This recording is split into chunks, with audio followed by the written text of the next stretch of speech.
नमस्कार दोस्तों, मैं निमाई आपका स्वागत है इलेक्ट्रिकल दोस्त निमाई यूट्यूब चैनल में। दोस्तों आज का हमारा वीडियो का टॉपिक है इलेक्ट्रीशियन से पूछे जाने वाले महत्वपूर्ण 5 क्वेश्चन के सवाल के ऊपर हम लोग बात करेंगे। क्वेश्चन नंबर 1, हमारा जो एमसीबी है, एमसीबी का सिलेक्शन कैसे किया जाता है। अगर दोस्तों आप ये वीडियो देखना चाहते हो कि हमारा जो एमसीबी है, एमसीबी कितना प्रकार का होता है, इसके ऊपर दोस्तों मैं ऑलरेडी एक वीडियो बना रखा है, डिस्क्रिप्शन बॉक्स में लिंक दे दूंगा, उधर से जाके वो वीडियो को आप देख सकते हो। क्वेश्चन नंबर 2, न्यूट्रल और अर्थिंग में क्या अंतर होता है। दोस्तों अगर आप ये वीडियो देखना चाहते हो कि हमारा जो इलेक्ट्रिकल का सिस्टम में हम लोग ग्राउंडिंग का उपयोग करते हैं, हम लोग न्यूट्रल का उपयोग करते हैं, हम लोग अर्थिंग का उपयोग करते हैं, और दोस्तों हमारा जो न्यूट्रल और अर्थिंग और ग्राउंडिंग होता है ना, इसके ऊपर में भी ऑलरेडी एक वीडियो बना रखा है, डिस्क्रिप्शन बॉक्स में लिंक दे दूंगा, उधर से जाके वो वीडियो को आप देख सकते हो। क्वेश्चन नंबर 3, एसी और डीसी कौन सा मोटर ज्यादा आरपीएम लेता है, मतलब कौन सा मोटर ज्यादा स्पीड से घूमता है। और दोस्तों इलेक्ट्रिकल के इंटरव्यू के अंदर लगभग ये क्वेश्चन पूछा जाता है, हमारा जो घर का सीलिंग फैन है ना, घर का सीलिंग फैन का आरपीएम कितना होता है। और दोस्तों आज का ये वीडियो के अंदर मैं आपको ये बताएगा हमारा एसी और डीसी मोटर जो है वो कौन सा मोटर ज्यादा तेज से घूमता है, एसी मोटर या फिर डीसी मोटर। और दोस्तों हमारा जो घर का सीलिंग फैन है, घर का सीलिंग फैन का आरपीएम कितना होता है वो भी दोस्तों मैं वीडियो के अंदर आपको बताएगा। क्वेश्चन नंबर 4, इलेक्ट्रिसिटी बिजली कितना प्रकार का होता है। और दोस्तों ये जो क्वेश्चन है इलेक्ट्रिकल के इंटरव्यू के अंदर पूछे जाने का काफी ज्यादा चांसेस रहता है। और दोस्तों कई सारे आदमी लोग गलत बताते हैं इलेक्ट्रिकल के इंटरव्यू के अंदर। इलेक्ट्रिसिटी जो होता है 2 प्रकार का होता है, एक नंबर पे हो गया हमारा एसी करंट और 2 नंबर पे हो गया हमारा डीसी करंट, तो भी आपको गलत ठहरा देंगे। हमारा जो दोस्तों इलेक्ट्रिसिटी होता है ना, इलेक्ट्रिसिटी हमारा 2 प्रकार का होता है। पर दोस्तों 1 नंबर पे जो होता है वो होता है हमारा स्टैटिक इलेक्ट्रिसिटी, और 2 नंबर पे हमारा डायनामिक इलेक्ट्रिसिटी। और स्टैटिक इलेक्ट्रिसिटी और डायनामिक इलेक्ट्रिसिटी क्या है वो दोस्तों मैं वीडियो के अंदर आपको अच्छी तरह से समझा देगा आगे। और दोस्तों अगर आपको इलेक्ट्रिकल के इंटरव्यू के अंदर ये पूछा गया है कि हमारा जो करंट है, करंट कितना प्रकार का होता है, तब उनको ये बता सकते हो कि सर हमारा जो करंट है, करंट हमारा 2 प्रकार का होता है। 1 नंबर पे हमारा एसी करंट मतलब अल्टरनेट करंट, और 2 नंबर पे हमारा डीसी करंट मतलब डायरेक्ट करंट, आप ये बता सकते हो। और दोस्तों हमारा 5 नंबर का क्वेश्चन जो है बहुत ही इंपॉर्टेंट है, वायर और केबल में क्या अंतर होता है। लगभग ये क्वेश्चन इलेक्ट्रिकल के इंटरव्यू में 100% पूछा जाता है, वायर और केबल में क्या अंतर होता है। और दोस्तों आज का ये वीडियो इलेक्ट्रिकल के इंटरव्यू के पॉइंट से काफी ज्यादा इंपॉर्टेंट वीडियो होने वाला है, तो बिना ज्यादा देरी किए आज की इस वीडियो को स्टार्ट कर लेते हैं। तो दोस्तों वीडियो स्टार्टिंग करने से पहले मैं बता दूं, अगर आप इलेक्ट्रिकल दोस्त निमाई यूट्यूब चैनल पे न्यू हो तो इलेक्ट्रिकल दोस्त निमाई यूट्यूब चैनल को सब्सक्राइब कीजिए और बेल आइकन को प्रेस कीजिए, क्योंकि दोस्तों कभी भी मैं अगर इलेक्ट्रिकल का वीडियो को अपलोड करेगा ना, आपका मोबाइल में नोटिफिकेशन आ जाएगा। तो बिना ज्यादा देरी किए आज की इस वीडियो को स्टार्ट कर लेते हैं। चलिए दोस्तों सबसे पहले हम लोग पहले सवाल का आंसर को जान लेते हैं, एमसीबी का सिलेक्शन कैसे किया जाता है। उस टाइम आपको ये जवाब देना है कि हम लोग जो एमसीबी का इस्तेमाल ले रहे हैं, हम लोग एमसीबी कितना पोल का इस्तेमाल ले रहे हैं। सबसे पहले हम लोग एमसीबी का पोल को चेक करते हैं। दोस्तों यहाँ पर आप एक चीज का ध्यान रखिएगा, कोई बिल्डिंग लाइन का इलेक्ट्रीशियन का इंटरव्यू होता है तो हमारा बिल्डिंग लाइन के अंदर काम कर रहे होते हैं, उनका जो इंटरव्यू होता है दोस्तों, उस समय काफी छोटा छोटा चीजों को भी ध्यान रखना पड़ता है। अगर हम लोग ये लाइन को नहीं बोलेंगे तब हमारा इलेक्ट्रिकल का इंटरव्यू उतना अच्छा नहीं बनता है। और दोस्तों ये एक बात सबको तो पता है, अगर हमारा फेज और न्यूट्रल है, मतलब फेज और न्यूट्रल है दोनों है, तो हम लोग वहाँ पे 4 पोल का एमसीबी को नहीं लगाएंगे। तो दोस्तों सबसे पहले हम लोग को क्या करना है, हमारा जो एमसीबी है, एमसीबी का पोल को चेक करना है कि वो एमसीबी हमारा कितना पोल का है। वो हमारा हो सकता है सिंगल पोल का एमसीबी है, 2 पोल का एमसीबी है, 3 पोल का एमसीबी है, 4 पोल का एमसीबी है। वे एमसीबी का पोल को हमको चेक करना है, वो हमारा किधर उपयोग होगा, वो कितना पोल का एमसीबी हमको इस्तेमाल में लेना है। इसके बाद हमें सभी उपकरणों की पावर रेटिंग या फिर करंट का पता करेंगे। अगर हम लोग को पावर रेटिंग मिल जाएगा तो पावर रेटिंग का पता करेंगे, अगर हम लोग को करंट रेटिंग मिल जाएगा तो करंट रेटिंग हम लोग पता करेंगे। इसके बाद हमारे पास जो करंट का संख्या आता है उसका 25% ज्यादा बड़ा एमसीबी को हम लोग लगा देंगे। अब दोस्तों इलेक्ट्रिकल के इंटरव्यू के अंदर आपको वापस से ये क्वेश्चन पूछा जा सकता है, 25% बड़ा साइज का एमसीबी को क्यों लगाना है। तो दोस्तों इस समय आप क्या बोलोगे, आप ये बोलोगे, ये जो दोस्तों हमारा 25% है ना, ये हमारा इलेक्ट्रिकल के अंदर सेफ्टी फैक्टर कहता है। हमारा इलेक्ट्रिकल के अंदर जितना भी सर्किट ब्रेकर होता है ना, उसका एक स्टैंडर्ड साइज है। हमको हमारा उपकरण का रेटिंग से 25% ज्यादा एमसीबी को लगाना है। हमको हमारा करंट रेटिंग से 25% बड़ा सर्किट ब्रेकर को लगाना है। और दोस्तों ये जो हमारा एमसीबी होता है ना, एमसीबी भी एक सर्किट ब्रेकर होता है। एमसीबी का अगर हम लोग फुल फॉर्म जानेंगे तो एमसीबी का जो दोस्तों फुल फॉर्म होता है वो होता है हमारा मिनिएचर सर्किट ब्रेकर।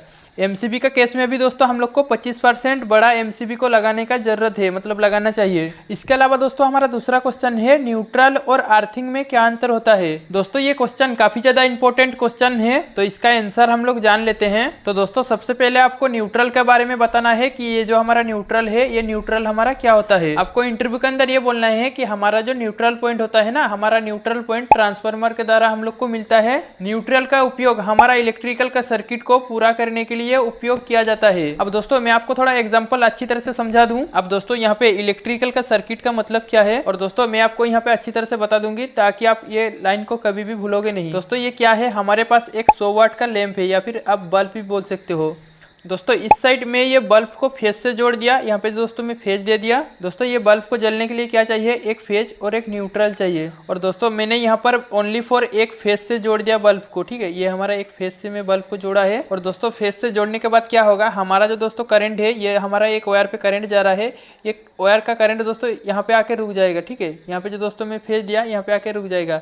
ये हमारा बल्ब का और एक टर्मिनल है, यहाँ पे आएगा, पर दोस्तों वो बाद में मैं आपको समझा रहा है कैसे आएगा वो। और दोस्तों जब हम लोग यहाँ पे न्यूट्रल को जोड़ देंगे तब हमारा करंट बहने लग जाएगा। तो दोस्तों आपको हमेशा एक बात का ध्यान रखना है कि करंट को बहने के लिए एक रास्ता चाहिए। और दोस्तों ये जो हमारा न्यूट्रल है ना, ये न्यूट्रल हमारा यही काम करता है। और ये जो दोस्तों न्यूट्रल है ना, न्यूट्रल हमारा करंट को रास्ता देने का काम करता है। और दोस्तों ये जो हमारा न्यूट्रल है, न्यूट्रल का उपयोग हमारा इलेक्ट्रिकल का सर्किट को पूरा करने के लिए इस्तेमाल किया जाता है, मतलब उपयोग किया जाता है न्यूट्रल को। और दोस्तों न्यूट्रल के बाद में आपको अर्थिंग से अगर पूछे तो ये लाइन आपको बोलना है कि अर्थिंग का पॉइंट हम लोग जमीन में गड्ढा करके बनाते हैं। जैसे हम लोग को न्यूट्रल ट्रांसफार्मर से मिला, वैसे हम लोग को अर्थिंग जमीन से गड्ढा करके मिलता है। अर्थिंग के अंदर हम लोग जमीन से एक वायर निकल कर हमारा उपकरणों की बॉडी से जोड़ देते हैं। जैसे कि ये हमारा उदाहरण से मान लीजिए ये हमारा मोटर है।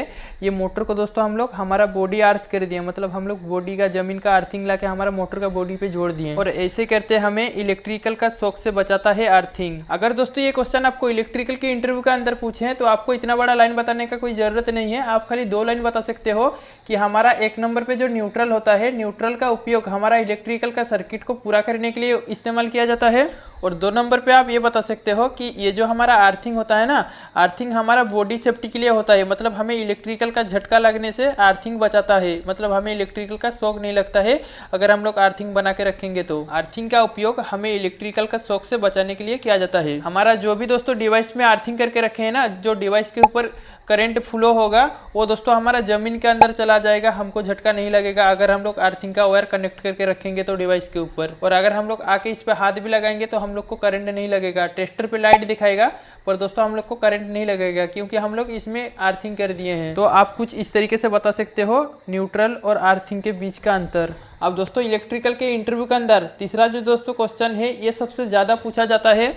एसी या फिर डीसी, कौन सा मोटर का आरपीएम ज्यादा होता है, कौन सा मोटर हमारा ज्यादा तेज घूमता है। और दोस्तों ये जो आरपीएम है, ये आरपीएम आपको पता होना चाहिए। आरपीएम क्या होता है दोस्तों, आरपीएम का वो कहीं कहीं पे बोला जाता है रेगुलेशन पर मिनट, या फिर कहीं कहीं पे बोला जाता है रोटेशन पर मिनट। ये आप याद रखिए, आरपीएम का जो दोस्तों फुल फॉर्म होता है वो होता है हमारा रेगुलेशन पर मिनट, या फिर आप रोटेशन पर मिनट भी बोल सकते हो। आरपीएम का फुल फॉर्म जो होता है। और दोस्तों हमारा जो मोटर के अंदर रोटर होता है ना, वो रोटर हमारा 1 मिनट के अंदर कितना चक्कर मार रहा है, मतलब 1 मिनट के अंदर वो रोटर हमारा कितना बार घूम रहा है, उसको कहते हैं हम लोग रोटेशन पर मिनट या फिर रेगुलेशन पर मिनट। तो हमको इलेक्ट्रिकल के इंटरव्यू के अंदर ये क्वेश्चन पूछा जाता है कि हमारा जो एसी और डीसी मोटर है, कौन सा मोटर ज्यादा स्पीड घूमता है। तो दोस्तों हम लोग जान लेते हैं। तो दोस्तों आपको उस समय जवाब देना है डीसी मोटर का आरपीएम एसी से ज्यादा होता है, मतलब डीसी मोटर हमारा ज्यादा तेज घूमता है। और दोस्तों आपको इसके अलावा ये भी पता होना चाहिए कि हमारा जो दोस्तों सीलिंग फैन है ना, सीलिंग फैन का आरपीएम कितना होता है। आपको इलेक्ट्रिकल के इंटरव्यू के अंदर भी ऐसे पूछा जा सकता है कि हमारा जो घर में सीलिंग फैन रहता है ना, सीलिंग फैन का आरपीएम कितना होता है। तो दोस्तों सबसे पहले अगर हम लोग एसी मोटर के बारे में बात करें तो दोस्तों ये जो हमारा एसी मोटर होता है ना, एसी मोटर हमारा ज्यादा से ज्यादा 3000 आरपीएम तक आता है। ये जो दोस्तों डीसी मोटर है ना, डीसी मोटर 3000 आरपीएम से ज्यादा आता है, मतलब 3000 आरपीएम से कई गुना ज्यादा आता है डीसी मोटर। अगर आपको इलेक्ट्रिकल के इंटरव्यू के अंदर सीलिंग फैन के बारे में पूछा जाए, और दोस्तों ये जो हमारा सीलिंग फैन है ना, सीलिंग फैन का जवाब अलग अलग हो सकता है। और दोस्तों ये जो हमारा सीलिंग फैन होता है ना, सीलिंग फैन का आरपीएम, वो आरपीएम हमारा फिक्स नहीं होता है। किसी सीलिंग फैन का ज्यादा होता है आरपीएम और किसी किसी सीलिंग फैन का कम आरपीएम होता है। तो दोस्तों आप इंटरव्यू के अंदर उस टाइम क्या बोलोगे, हमारा जो पुराना सीलिंग फैन आता था, वो हमारा पुराना जो सीलिंग फैन आता था ना, वो हमारा 350 के आरपीएम के आसपास आता था, 350 या फिर 400 आरपीएम। और दोस्तों 2-3 साल से ये जो दोस्तों हमारा 350 और 400 आरपीएम है ना, इससे ज्यादा भी आरपीएम का आने लग रहा है, 600 आरपीएम का भी फैन आने लग रहा है। और दोस्तों आजकल जो सीलिंग फैन कंपनी बना रहा है वो हमारा 800 आरपीएम के आसपास बना रहा है। तो दोस्तों आपको इलेक्ट्रिकल के इंटरव्यू के अंदर आपको ये बोलना है कि हमारा जो सीलिंग फैन का आरपीएम होता है, वे सीलिंग फैन का आरपीएम हमारा 350 से लेके 600 आरपीएम तक होता है। पर आजकल जो दोस्तों हमारा न्यू फैन आ रहा है, वे सीलिंग फैन हमारा 800 आरपीएम तक भी आते हैं। तो दोस्तों यहाँ पे हमारा और 2 सवाल बच गए। चौथा सवाल है कि हमारा बिजली कितना प्रकार का होता है, और 5वां सवाल वायर और केबल में क्या अंतर होता है। तो दोस्तों सबसे पहले चौथा सवाल के बारे में बात कर लेते हैं। आपको दोस्तों अगर इलेक्ट्रिकल के इंटरव्यू के अंदर ये क्वेश्चन पूछा जाए तो आपको सबसे पहले ये बात आपको ध्यान रखना है, आपको इलेक्ट्रिसिटी का प्रकार पूछा जा रहा है या फिर करंट का प्रकार पूछा जा रहा है। तो दोस्तों अगर आपको इलेक्ट्रिसिटी के बारे में पूछा जाए, इलेक्ट्रिसिटी मतलब बिजली कितना प्रकार का होता है, तो आपको ये बोलना है बिजली हमारा 2 प्रकार का होता है। एक होता है हमारा स्टैटिक इलेक्ट्रिसिटी, 2 होता है हमारा डायनामिक इलेक्ट्रिसिटी। दोस्तों स्टैटिक इलेक्ट्रिसिटी और डायनामिक इलेक्ट्रिसिटी क्या है ये हम लोग हिंदी में जान लेते हैं। स्टैटिक को बोलते हैं हमारा स्थिर बिजली। स्थिर बिजली कौन सा है, हम लोग बचपन में क्या करते थे, हमारे पास एक पेन होता था, ये पेन को हम लोग क्या करते थे, बालों पे रगड़ते थे और छोटे छोटे कागज के टुकड़ों के पास ले जाते थे, और दोस्तों ये छोटे छोटे कागज के टुकड़े हमारे पेन में आके चिपक जाते थे। और दोस्तों वो जो हमारा बिजली होता था वो होता है हमारा स्थिर बिजली, उसको हम लोग कहीं भेज नहीं सकते थे, ये एक ही जगह पे रहता था, इसको हम लोग स्थिर बिजली कहते थे। इसके अलावा जो दोस्तों दूसरी बिजली का प्रकार है वो होता है हमारा डायनामिक इलेक्ट्रिसिटी, जिसको हम लोग करंट इलेक्ट्रिसिटी भी बोलते हैं। इसके अंदर होता है दोस्तों गतिशील, हिंदी के अंदर बोलते हैं गतिशील बिजली। ये बिजली के अंदर हम लोग गतिशील बिजली के माध्यम से वायर के द्वारा एक जगह से हम लोग दूसरे जगह बिजली को भेज देते हैं, मतलब करंट को भेज देते हैं। और दोस्तों ये बात सबको पता है, अभी जो दोस्तों हम लोग उपयोग में ले रहे हैं वो ले रहे हैं हम लोग करंट इलेक्ट्रिसिटी, मतलब डायनामिक इलेक्ट्रिसिटी। अगर दोस्तों आपको कभी भी इलेक्ट्रिकल के इंटरव्यू के अंदर ये पूछा जाए कि हमारा जो करंट है, करंट कितना प्रकार का होता है, तब आप इनको बता सकते हो कि सर हमारा जो करंट है, करंट हमारा 2 प्रकार का होता है। एक होता है हमारा एसी करंट और एक होता है हमारा डीसी करंट। एसी क्या होता है, अल्टरनेट करंट, और डीसी क्या होता है, डायरेक्ट करंट। और दोस्तों हमारे सामने अभी और एक क्वेश्चन बच गया जो कि हमारा 5 नंबर का क्वेश्चन है, वायर और केबल में क्या अंतर होता है। दोस्तों ये क्वेश्चन इलेक्ट्रिकल के इंटरव्यू के अंदर काफी ज्यादा पूछा जाता है, और दोस्तों ये वायर और केबल का जवाब काफी ज्यादा आदमी लोग कंफ्यूज होकर बताते हैं। तो दोस्तों ये क्वेश्चन में आपको क्या जवाब देना है वही दोस्तों आज की इस वीडियो के अंदर हम लोग जान लेते हैं। तो दोस्तों अगर आपको कभी भी वायर और केबल के बारे में पूछा जाता है तो आपको ये जवाब देना है, मतलब आप उनको ये बता सकते हो कि जब किसी कंडक्टर मतलब किसी चालक पर किसी प्रकार का इंसुलेशन नहीं चढ़ा होता है और वे हमें तार कहलाता है। और केबल के लिए आपको ये कहना है जब किसी तार को इंसुलेटेड कर दिया जाता है तो वे हमारा केबल कहलाता है। इसको दोस्तों मैं आपको थोड़ा अच्छी तरह से समझा देता हूँ और एग्जाम्पल की तरह भी हम लोग बात कर लेते हैं। तो दोस्तों देखिए मेरे पास ये 3 चीजें हैं। 1 नंबर पे हमारा एक पतला सा तार है, 2 नंबर पे हमारे पास कई सारे तार है, और 3 नंबर पे हमारे सामने ये एक केबल है। तो दोस्तों इनमें अंतर क्या है, इनमें डिफरेंस क्या है मैं आपको बता रहा है। इसको हम लोग केबल बोलेंगे और किसको हम लोग तार बोलेंगे। तो देखो दोस्तों ऐसा कंडक्टर होता है जिसके ऊपर कोई इंसुलेशन चढ़ा हुआ नहीं रहता है। तो देखो दोस्तों ये जो हमारा वायर है इसके ऊपर कोई इंसुलेशन चढ़ा हुआ नहीं है। ये जो दोस्तों देख रहे हो ये हमारा एक वायर है, इसके ऊपर कोई भी इंसुलेशन नहीं है। और दोस्तों ये जो है ये कहलाएगा हमारा तार। दोस्तों यहाँ पर आप देख सकते हो ये जो हमारा तार है, ये तार के ऊपर भी दोस्तों कोई इंसुलेशन नहीं है, मतलब पतला पतला कई सारा कॉपर का कंडक्टर है और दोस्तों इसके ऊपर कोई भी इंसुलेशन नहीं है। तो दोस्तों इसको भी हम लोग तार ही बोलेंगे, क्योंकि दोस्तों इसके ऊपर कोई भी इंसुलेशन नहीं है ना। अगर दोस्तों कोई वायर के ऊपर इंसुलेशन रहेगा उसको हम लोग बोलेंगे केबल। और दोस्तों यहाँ पर आप देख सकते हो यहाँ पर हमारा जो वायर है ये हमारा वायर हो गया, और वायर के ऊपर हमारा यहाँ पे एक इंसुलेशन चढ़ा हुआ है, मतलब ऊपर से कोटिंग कर दिया है, वायर को ढक दिया है। ये वायर को इंसुलेशन कर दिया गया है। जब किसी तार को इंसुलेटेड कर दिया जाता है तो वे हमारा केबल कहलाता है।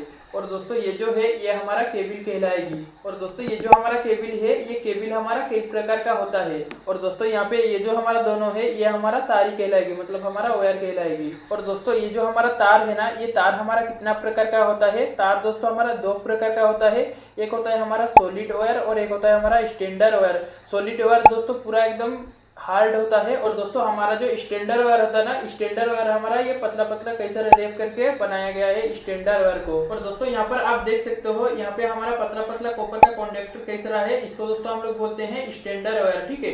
और दोस्तों अगर हमारा एक ही वायर रहेगा मतलब सॉलिड वायर रहेगा उसको हम लोग बोलते हैं सॉलिड वायर, मतलब एक ही कॉपर का कंडक्टर रहेगा उसको हम लोग सॉलिड वायर बोलेंगे। और दोस्तों अगर हमारा कहीं सारा पतला पतला कॉपर का कंडक्टर रहेगा तो उसको हम लोग स्टैंडर्ड वायर बोलेंगे। और दोस्तों वायर को ही हम लोग हिंदी में तार कहते हैं। और दोस्तों ये जो हमारा सॉलिड वायर और स्टैंडर्ड वायर है ना, इसके ऊपर मैं ऑलरेडी वीडियो बना रखा है, डिस्क्रिप्शन बॉक्स में लिंक दे दूंगा, उधर से जाके वो वीडियो को आप देख सकते हो। तो दोस्तों उम्मीद करता हूँ कि आज की इस वीडियो के माध्यम से कुछ बेहतर जानकारी मिली ही होगी। दोस्तों आपको ये वीडियो कैसा लगा एक लाइक करके कमेंट बॉक्स पे कमेंट करके जरूर बताइए। जी हाँ दोस्तों, अगर आपको इलेक्ट्रिकल से जुड़े हुए कुछ डाउट रह रहा है, कुछ सुझाव रह रहा है या फिर फिर कुछ क्वेश्चन रह रहा है तो दोस्तों मेरे को नीचे कमेंट बॉक्स पे कमेंट करके पूछ सकते हो। उसके बारे में दोस्तों मैं नेक्स्ट टाइम वीडियो बनाने का कोशिश करेगा। जी हाँ दोस्तों, अगर आप इलेक्ट्रिकल का वीडियो को हिंदी में देखना पसंद करते हो तो आज ही हमारा चैनल को सब्सक्राइब कीजिए। आज के लिए इतना ही, धन्यवाद।